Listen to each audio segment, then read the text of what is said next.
Hello everyone, it's Laura here. Welcome to webinar 27 as part of the Summer School 2020 series.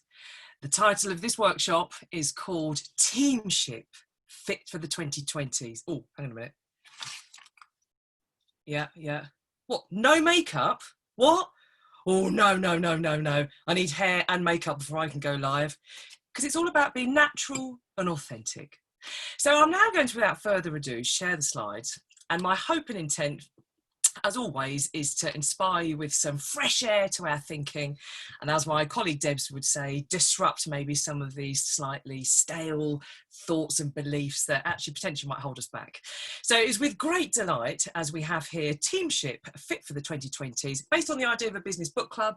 The library of books that we've been through is starting to stack up now, which is really exciting. And today we're going to be looking at Brene Brown's Dare to Lead. So this is the latest in her series, all around this idea of being brave, daring to lead, and the power of being vulnerable. If you haven't seen her TED talk, it's one of the most popular viewed ones, and it's really inspiring. It will really shift you in the kind of 19 minutes that it lasts. It's fantastic. So much has changed. It feels like I'm starting out again. So what do I do? So in series 5, we've been taking a real future focused view. I mean, there's an attempt to make it practical at the end, but really this is an idea of playing the longer game and thinking a bit of it in the future. And what might be some instrumental themes that are worth a bit of a think about. And we've been looking at leadership, resilience, careers, culture. Today's about teamwork, and the next one will be about communication that is fit for purpose for this new emerging decade ahead. For it's been quite a roller coaster. The phrase corona coaster that kind of sparked a bit of momentum on the internet a while back is still here, and we've got some ups and downs, and how we handle that journey, of course, is unique for each of us. But in terms of existing hierarchies and structures, for many of us, the landscape is completely changed. And maybe if I plan to work for the foreseeable future, it could be helpful for me to maybe adjust and challenge how I view status, authority, and professional relationships, and how I relate to those around me, because we're all kind of on this roller coaster a little bit together. And resilience, optimism, energy is likely to be required in bucket loads as teams shake up who sits where in relation to each other, not only geographically, but maybe politically and organisationally as well, in terms of how everyone is now relating. And of course, putting it bluntly, with increasingly sophisticated technology, being perceived as a decent team player that facilitates action is going to be even more likely to be key in this decade, because no longer can we hold up bad technology as a reason why something is taking ages to go through. I may be the blocker, and at some point the team might actually be better off without me if I'm not playing my role in the team to facilitate for the greater good. So, big questions. What shall we focus on? So our first one, we had like a bath in humankind, which was an amazing book. If you need a pep in your life, fantastic book to listen or read. If you need a bit of a salt scrub to kind of slough away some of the old lethargy, then The Obstacle of the Way is a fantastic book looking at the actual practice of resilience. If you want to kind of play the long game, either for yourself or for your advising family members around you or people from a different generation about what might be some good career choices for the future, then these are 2 books here. We did the double, and it just gave a really practical insight in terms of what might be worth a think about now to set up well for the decade ahead. And then we had to look at, well, what does that mean in terms of ways of working? So Simon Sinek's Infinite Game, we mashed up with The Rise of the Robots, which looked at how to create a culture that is productive and human. And today is all about, well, how do we then work with each other in a daring, brave, courageous way? So this is a chance to reflect on teamship, more of which will be discussed in a sec. But with nearly 50 million views, her Brene Brown's Power of Vulnerability TED Talk is one of the most watched of all time. And this is her real big thing, this idea of courage. And she makes the case for a fresh approach in how we lead, interact and work with each other. So we're going to explore what this means for team working in this next decade. So what is the role of teamship in the 2020s, and what might that mean for you? I believe it was a term that was, if not coined, but made popular by Clive Woodward, talking about the extraordinary successes of the English Rugby Club.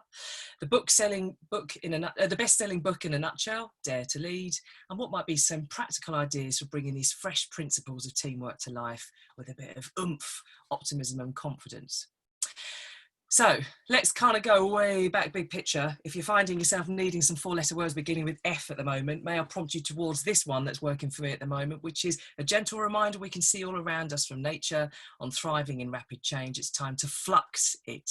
So in times of flux, extreme flow, where everything is still in movement before it sets, maybe it'd be worthwhile for me to really channel the fox aspect of myself as opposed to the panda aspect, because the basic rule of thumb with nature is as long as my rate of internal change matches or preferably exceeds the rate of external change, I'm fit, relevant and supported by my environment and able to be proactive, which for many of us then gives us a sense of confidence about the future as opposed to just reacting. A panda, sadly, is the last thing to know that something's going to happen that impacts its bamboo intake because it's so busy chomping away in its own little silo. It's got no peripheral vision to be able to see what might be further away, whereas a fox is forever sniffing around and looking for potential opportunities or threats. That means that it needs to maybe switch overnight. So his skill set, it might be natural with, might be foraging, but it learns pretty quickly that actually in order to crack tomorrow, may need to start hunting. And whether our businesses are on a high at the moment or on a bit of a low, the way in which we are operating is certainly tapping into some new skill sets. These unprecedented times are requiring us to set some new precedents. So we're kind of in this flexible stage, as I've called it. It's beyond flexible. We have to make up some things as we flow, and that's going to require a new plan, which is likely to change. And this is only the next normal. So how can we be flexible in terms of our positioning within the team? So what is Teamship in the 2020s, and what might that mean for you? Well, it's a bit of a made up word, but it just really kind of worked for me, really. And I think let's just take a big, bold question and ask ourselves, in this kind of sand timer of life, so let's say this is time past, time present, time yet to spend in our working persona, in the professional part of our lives, where are you in that kind of sand timer at the moment? So let's just ask a really bold question. How many more years do you plan to work? And what that does is it sure concentrates the mind in terms of thinking, well, what might that mean in terms of me enjoying it, not just enduring it, and being able to have some great years ahead from a working point of view. And it's not unreasonable to expect that we're likely to see more change and fluctuating ahead in the 2020s. So what might that mean in terms of those years I plan to work ahead, in terms of maybe how flexible or foxy I might need to be? And I think probably what we're entering into is a decade of fluid, pop-up leadership gigs, where it might be a moment in time in which you're the formal leader, and actually it could be more important, therefore, to focus on the art of teamship. Because let's just think about this from a statistical point of view. At the moment, based on 2018 figures, the average UK adult swaps jobs between every 3 to 5 years. I haven't seen the stats at the moment for now, but I think we're probably going to see those statistics change a little bit. So whether I'm at the dawn, the noon, or the twilight of my career, actually, when we think about the number of jobs that I'm likely to have, from a statistical point of view, in terms of the dice roll, when am I leading the team and when am I a member of the team, I'm probably statistically much more likely to be part of a team than the formal leader in those years that form my working life. So maybe viewing success and performance through this alternative lens of teamship rather than classic leadership might actually be more tactically relevant to me, because it might only be 1 in 3 projects where I'm actually the formal lead, because statistically I'm more likely to be a team member than the continuous unbroken leadership position throughout my career. So I think that then unlocks some really different ways of looking at this. Because of course decent leadership is important, but proportionately the team has more impact. As well as who is taking the lead and holding the lead at the moment, is actually who's at the other end that converts that talk to a walk. So if you've got a dog walker who's got 7 dogs on various different leads, that dog walker may be really inspiring, it might be really confident, it's got a clear path in which it's navigating, but if those 7 dogs refuse to budge, you're not able to walk anywhere.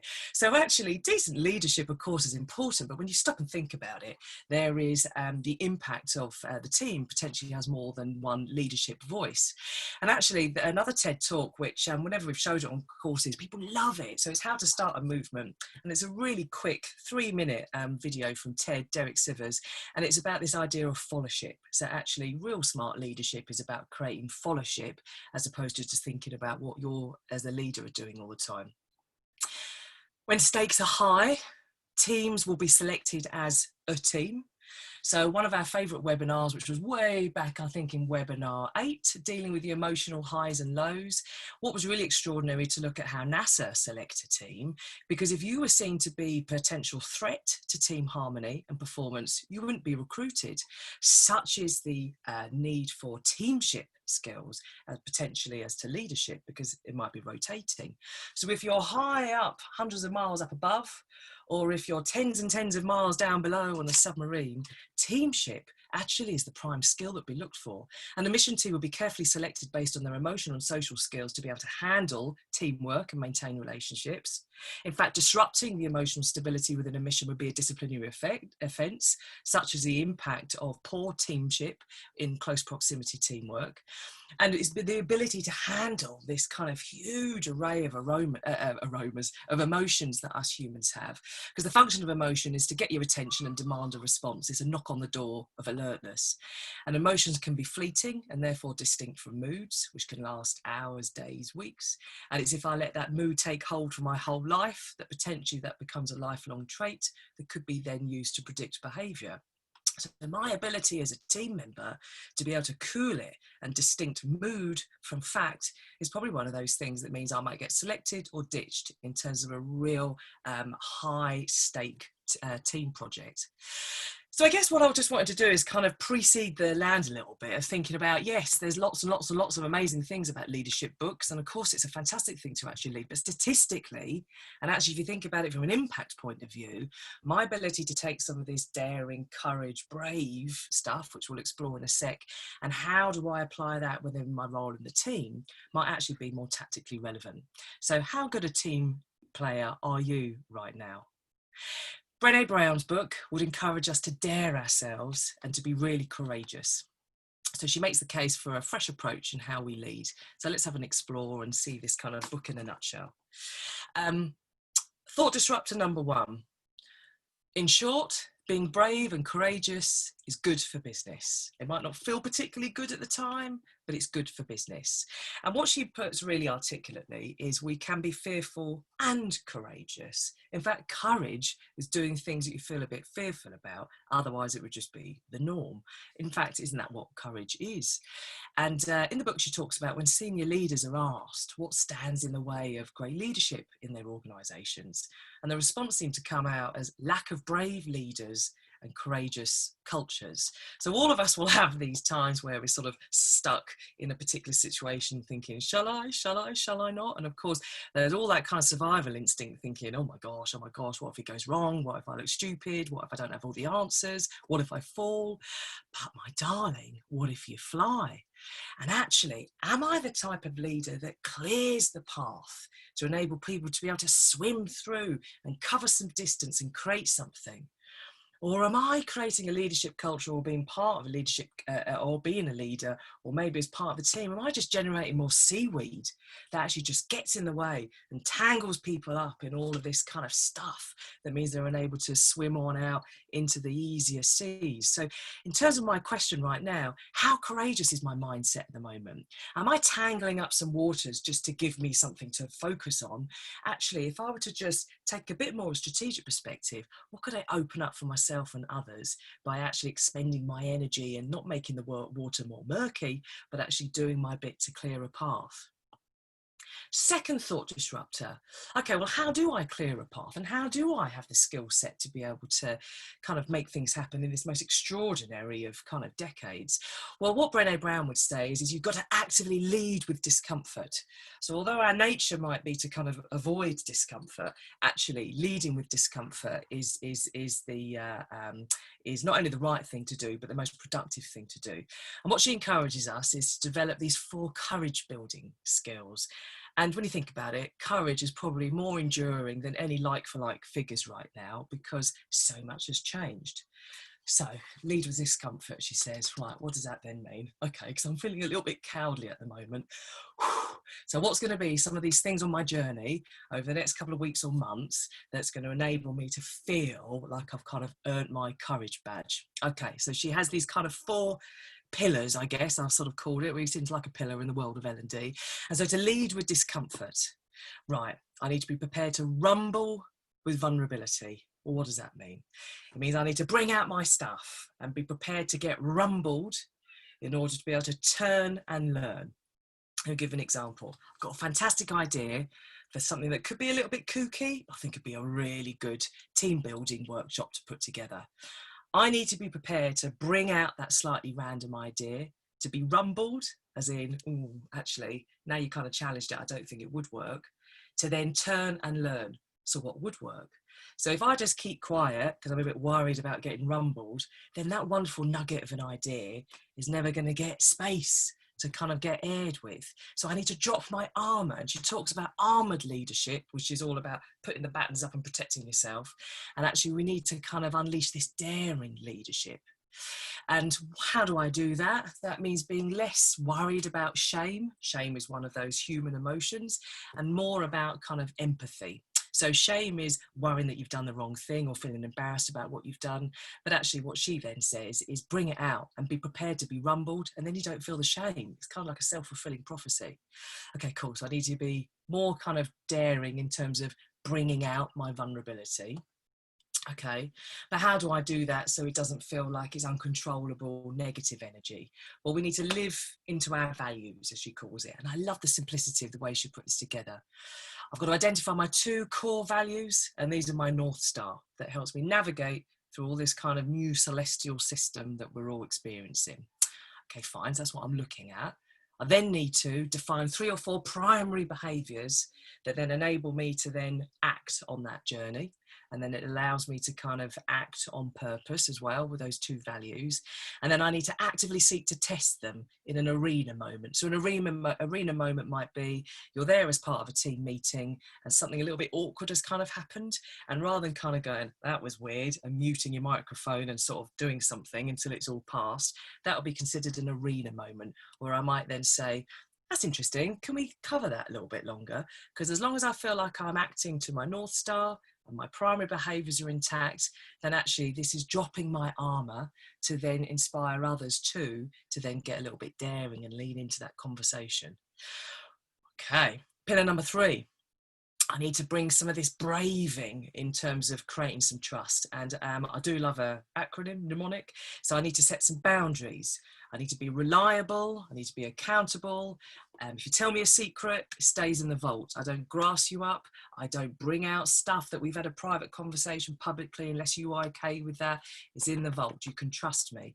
I act with integrity. So if I say it, I'll do it. Non-judgmental. Who am I to judge how someone else might then write a document? They probably did the best they could in that moment. And I need to be generous with time rather than mean-spirited and kind of hope secretly that everyone else does a less good job than me. Because actually that's me putting my armour up, because I don't deep down think that I'm able to do it. And then the 4th pillar then is, how do we as a team learn to rise? So we are kind of facing the world and leaning in, as opposed to feeling a little bit kind of beaten. And I thought this was fascinating. It really got me thinking. I think she's spot on. Resilience isn't the cause of how I be courageous. Resilience is the byproduct of having to take the risk and rise in the first place. So resilience is that kind of product that happens as a result of rising up and leaping in. And I thought that was a really interesting way of putting it in terms of what begets the other. And one of the key things then in terms of enabling a team to rise is not using the team to offload my emotions, or warping and creating stories in my mind that actually means that I'm just putting more seaweed into that blue space. So I loved this. Thought disruptor number 2, I like a bit of a plan. So how can I lead with discomfort? It might not be easy, but the best things in life require a bit of attention, yeah? So how might I be prepared to be rumbled and be vulnerable about that? Really be clear on my values, act in a braving way, and focus on actually how can we rise up, because that's where the resilience lies. So what would be a positive action that I could set myself right now that brings me some biggest discomfort? Because actually that might then give me the greatest courage afterwards. So how about the team in terms of how we deal with stuff? So what happens if I'm part of a team at the moment, or I can see it happening, where there's a team kind of stuck in the blame game? And what I mean by that is it an hour-long meeting, 52 minutes is spent talking about what should have happened 12 months ago to have prevented what's happened now.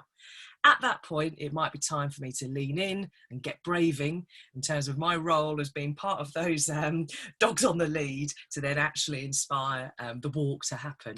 And it doesn't have to be anything particularly fancy. I mean, anyone can say they've got a fantastic customer service. It's the refund process. It's the actual detail, simple stuff in the moment that tells you genuinely what an organisation's customer service is like. Not when they're trying to sell you stuff, but when you're trying to get a refund on stuff. That tells you how they genuinely feel about me as a customer. And of course, everyone is going to have concerns and fears now. In fact, it would be a little bit unusual not to be. It's a perfectly sensible response during times of rapid, unpredictable change. And as we looked at in series 4, data is more valuable than gold and oil now. So the lack of data about what's going to happen really disrupts us. Okay, fine. So if worry doesn't make me unique now, then I want to stand out. So what will?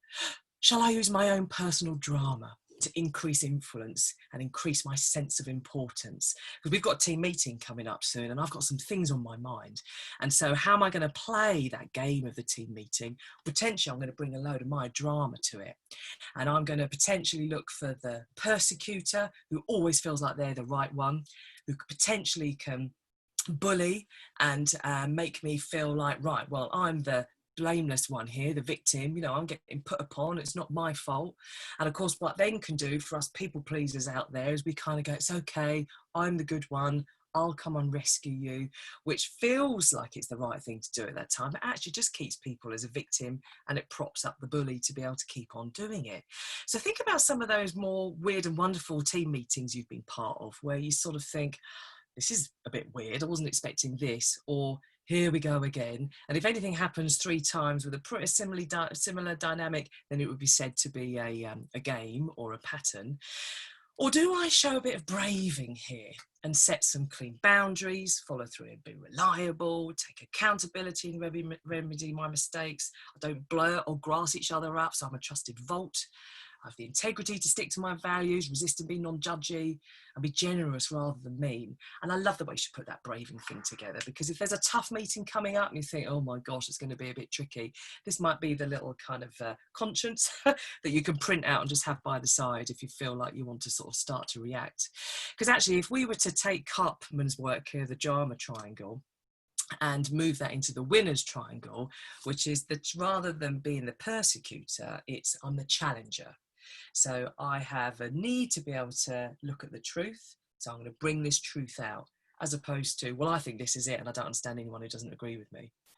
Instead of being the victim, then actually I'm going to be the creator of action, which is rather than, well, it's not my fault because I wasn't part of that previous meeting because I was on furlough. Maybe then the creator comes out instead of, actually, I'm struggling to see where this fits in the big picture because I wasn't around then last month. Can you bring me up to speed?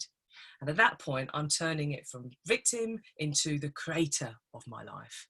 And what that then means is rather than the rescuer element, potentially thinking, okay, let me lean in and kind of, I'll be the good person here and put that person in the naughty box and I'll keep this person as the victim.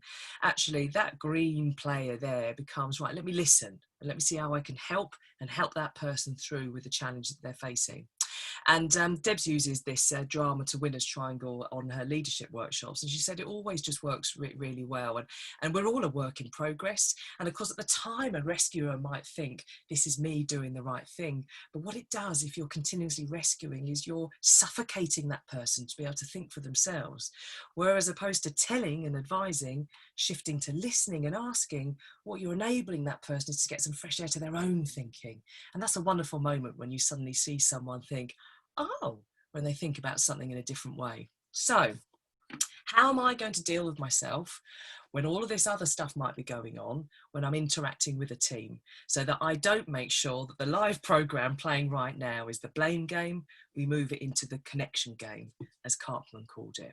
So it's a big old topic. If this has piqued your interest, there's loads of stuff online, and it's this idea of the drama triangle, but Karpman's drama triangle, there's lots of stuff online, it's fascinating stuff.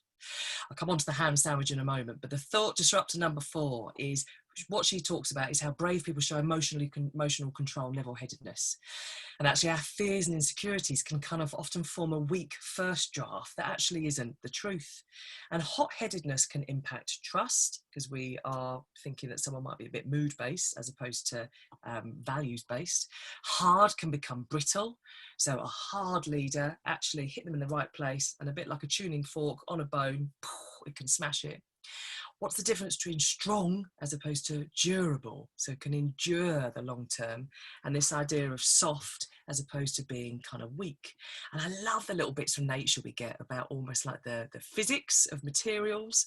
And actually, although it looks very weak and very flimsy, spider silk, pound for pound, is stronger than Kevlar. And Kevlar is what is used as bulletproof vests. So it looks so weak and flimsy and blows around in the wind. But my gosh, pound for pound, that spider's web will equal any man-made skill that material that we're able to put together. So durable as opposed to strong. And I guess it's starting to think about, well, what does vulnerability actually kind of look like in that moment? And she talks about this idea, this ham sandwich moment, which I thought was hilarious, which is where we can basically warp what we think the other person is saying. So the scenario she uses is a couple in their house. One opens up the fridge and says, oh, there isn't any ham in the fridge. And the other person kind of goes, oh my God, I'm not a good enough person. I haven't shopped, I haven't balanced all the other things in my life. And actually the other person just fancies some ham. And so sometimes we can dream up all of these dramas that actually means we put that armor up and potentially become brittle. So phrases like, I thought you were sending the summary today, could potentially spiral someone into some overthinking, as opposed to irrational, they just thought the summary was coming. So who would I trust more then? Would I trust a leader who very smoothly delivers a message and seems to cry at exactly the right place? Or would I trust a leader who falters their words as maybe they struggle to articulate a difficult message? I think I would probably trust the latter, because if it looks too smooth and it looks too sophisticated, if potentially it's emotional conversation, then I'm going to think that you've practiced it. And I think that if you've practiced it, that means potentially you're trying to manipulate a response in us as the team. And sometimes, just being controversial here, teams perform at their best in spite of an erratic leader. And the act of teamship is where actually you see a team creating a web of support for each other that actually means that they become stronger bonded because they've got a bit of an erratic leader at the other end of the lead. So thought disruptor number 4, actually emotional control and level-headedness is probably a real key skill for us teams right now. So how can I build my durability? Through steadiness. And the final thought disruptor is, it's a fine line between vulnerable and incapable. And hope, I've tried to summarize this, hope fans the fire of inspiration as opposed to kind of it feeling a little bit hopeless. I remember I was at a conference about a year or so ago, and there was lots of conversation about the impact of automation. And there was a very senior leader, key figurehead, being interviewed on the stage, and they were basically asked about their thoughts of automation and what that meant for jobs, etc. And I found it really interesting. They were very heartfelt and they were very vulnerable, but they kind of left us on the scary bit. So the leader basically says, yeah, it's really tough and we're not sure what to do right now, and actually it is causing us some concern. And you're sort of waiting for the right, but there wasn't. We all then had a comfort break. And I remember sitting there in the chair thinking, oh my gosh, I've got to cheer myself up now as a result of this. Yes, I understand you've got to be honest and tell people as it is. We need to wake up and smell the silicon. But actually, I now need a pathway to then invest my energy and move forward. Because now I'm thinking, I'm not sure you're a capable leader to take me through. So if there'd been the vulnerability matched with then the, okay, so what we are going to explore is, then I'll follow you over the hot coals, etc. Because take me down the problem, yes, that's the vulnerable bit, but don't leave me hanging. Because if I'm seeing piles of clothes on a beach here and the leaders have done a runner because they're unable to have the second half of that story, then suddenly then I'm potentially less trusting of you. So I guess the point I'm trying to make is vulnerable is one half of the message. The second half is hope. Take me down the problem, yes, but don't leave me hanging. We may not have a solution right now, but at least suggest that we are investing time and energy in looking for a solution.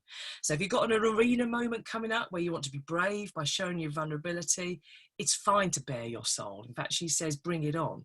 I would then say, just get dressed again. Otherwise, you leave the whole team naked. So the vulnerable bit in terms of the problem, that's fine. You bring it all out and you get people kind of empathizing with each other.